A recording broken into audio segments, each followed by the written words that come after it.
Welcome to ExpressTV. Ahmad Agahi here with you. The playoff edition, the Fred Cup final edition of ExpressTV, joined by the regular co-host Robin Batchelor and a guest, Tyson Fedor, is joining us today. And just moments ago, the Coquitlam Express came back to win Game 3 in overtime, and Ryan Rosenthal scored the tying goal and the overtime goal, and we just caught up with him. Oh, it's unbelievable. We're pretty relieved, obviously, going to overtime back-to-back games, so yeah, it just feels awesome, and we just got to regroup and get ready for tomorrow now. Yeah, I mean, some turnover happened on the blue line and ended up on my stick. I just found Mackin down low and found some space, and he got me right back, and I kind of tapped it in. I didn't get all of it, but it just went over the goalie's glove. The Vipers came out very strong. You guys got outshot, but I mean, 2-0. That's a lead you can come back from. Yeah, I know. Every game so far, we come back to the locker room down a goal or two, and the feeling in the room is still that we could win the game. So I think that's why we've had success. We go out there with a lot of confidence, and we never give up, and it's awesome right now. Yeah, 3 times in a row gives us a little confidence that we could come back, but obviously we don't want to be coming back. You never want to be fighting from behind, but it's good to know that when we do go down, nobody in the room gives up. So that's Ryan Rosenthal. Enjoy the win tonight and come back and get them out tomorrow. Thank you. Yeah. Now, guys, that was one of the nicest goals we've seen here on this ice all season, but it was really the play for the Express up to that point that put them in that position. What did you guys think about the comeback first, and obviously the play post-second period? Well, starting off, I think just the play that the Express have shown through the first 3 games of the series has been uncanny. I can't recall seeing hockey quite as exciting as this for a long time. And people weren't expecting this, as you'll remember, in the round-robin semifinal. Vernon had a handy win over Coquitlam in the one game they played, winning, I think it was about 6-1. And Coquitlam, not a complete underdog, but definitely not the favorite heading into this one. And they managed to be a huge third-period team, coming back in all 3 games, the last 2 in overtime, to pull off some pretty exciting victories. And to mention as well, when you speak of this game, I spoke with the play announcer of the Lang Riverman, who actually got to see the Coquitlam Express earlier on in the playoffs, and he said Coquitlam wins this. He doesn't know what could happen. Game 4 comes around, and Coquitlam Express down 2-0, and he thought maybe this is it. This might be a series again, but you look to guys to get the job done, like Adam Rockwood or Ryan Rosenthal in this case tonight. 1:11 left on the clock. What does he do? He rips one right in the mesh, and it's a 2-2 hockey game going into overtime. And he gets the game winner. It's 14th of the postseason. So Ryan Rosenthal, when we spoke with him, it was he had a huge smile, that's for sure, and so we should. And just talking about the Express comebacks, assistant coach Rob Boyd wasn't too happy with his team's early starts, but we caught up with them, and here's what he had to say about tonight's game.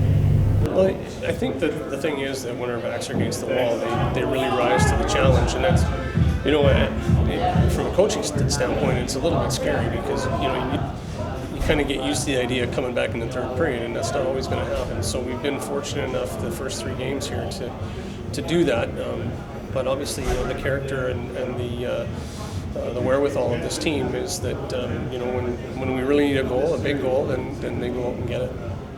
I mean, you know what, Gordy, it would be the first to say that, you know, during the regular season it was kind of up and down for him. But I know that he was just waiting, chomping at the bit for the playoffs to start. He's been talking about, you know, the end goal of getting to the championship since the playoffs started. And it really shows. I mean, he has just been unbelievable for us. And now, we talked about the Vernon Vipers coming out strong in this game, out-shooting Coquitlam 28-12 after 2 periods. One player that kept the Express in that game, Gordy DeFile, he's played very well all playoffs. Talk about his play and how he made some key stops to keep his team in the game. Wow, Gordy DeFile, what can you say about him? Ahmad, you just mentioned it. The Coquitlam Express, 12 shots through 2 periods of play, weren't getting the run support that they needed to help their goaltender until that third period. They got 12 shots in that third as well. And DeFile made some huge saves, one early on. It was about 4 minutes into that first period that really could have tilted his sails either way for each side. But you look at DeFile, 35 saves in this hockey game. He was sensational. He was sensational in the playoffs. That was his 18th straight in the playoffs this year. And fifth straight win for the Express. So he's played a huge part in why the Express are where they are for the free number 8, one win away from a Fred Page Cup championship. And we're also going to talk, just for a second, I think, guys, about Brendan Lamont, because he's really illustrating how with the Express, I mean, you've got your big game players like Ryan Rosenthal, and he was there again for them tonight. But we've also seen a nice complement in this series of all guys on, various different lines contributing. I mean, the last game, Game 2, it was the Pieper line. Bo Pieper had a hat trick. His brother Cannon had one as well in that victory in overtime. And what do you think of just the way that this team has shown up? The players that weren't doing it in the regular season are just contributing and showing up big in this series. Well, that goes also back to Gordy Defile. You look at the Express, and maybe goaltending wasn't the best part of their game during the regular season, but it turns just flipped on a coin during the postseason here. And Lamont's another guy, one of those guys. He's not heavily relied upon to get the goals, but he did get that all-important first goal for the Express on home ice in Fred Page Cup championship. I'm trouble saying that one, but he played a sensational game, and it's that secondary scoring that the Express are going to rely upon. If they want to go deep, further past just BC, if they want to go to Westerns, which they're one run away from, in Dauphin, and we know what happened last year. A BC team won Westerns, went on to the RBC Cup on the East Coast, and came ever so close, but couldn't get it done. So maybe it's a different story for the Coquitlam Express this year. And it's not, I mean, Lamont has been great, and he had a great goal tonight, but guys like Cody Boyd, who early on in the playoffs had a lot of offense coming out of him, and it goes back to the defense as well. You look at Mark Biega, who made a tremendous play on that overtime goal, skating end to end and setting up what was the eventual winner. And someone like Zach Otter, who's also got 5 goals in the playoffs. I mean, defense has been a very good source of offense for the Express.